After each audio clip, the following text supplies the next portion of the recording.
ఇక్కడ మనం రిలేషన్ అనేది చెక్ చేయడం జరుగుతుంది. వేటికి మధ్య అంటే సెల్సియస్, ఫారెన్‌హీట్ అండ్ కెల్విన్. ఈ మూడిటికి మధ్య రిలేషన్ అనేది మనకు తెలుసు.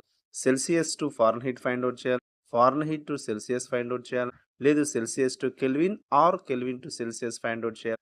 వీటన్ని ఫార్ములాస్‌కి మనకు బేసిక్ ఫార్ములా ఉంటుంది. అది ఏంటంటే వాటి మూడిటి మధ్య ఫిఫ్త్ పాయింట్ ఒకసారి అక్కడ మనకి C/5 = F-32/9 K-273/5 అనేది ఉండడం జరిగింది. దాని పై స్టెప్ ఏ విధంగా ఉంటుందంటే C/100 F-32/180 అనేది ఇవ్వడం జరుగుతుంది. డినామినేటర్‌లో నంబర్‌లో 20 టేబుల్ క్యాన్సిల్ చేసి మనకి ఇక్కడ C/5 9 5 రావడం జరుగుతుంది.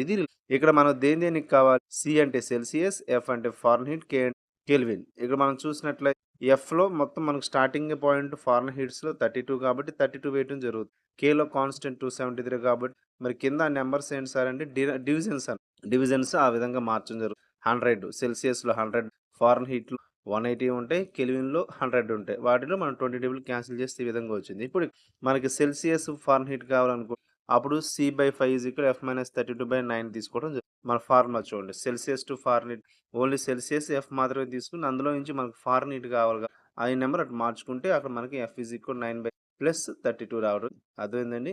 ఇవన్నీ బేసిక్ ఫార్ములాస్. అదేవిధంగా Fahrenheit to Celsius find out చేయాలంటే సికి తీసుకో =5/9 ఇవి ఒకసారి మోస్ట్ ఇంపార్టెంట్ ఫార్ములాస్. ఏదైతే మనకి రిలేషన్ ఇప్పుడు ఫారెన్‌హీట్, కెల్విన్ కదా!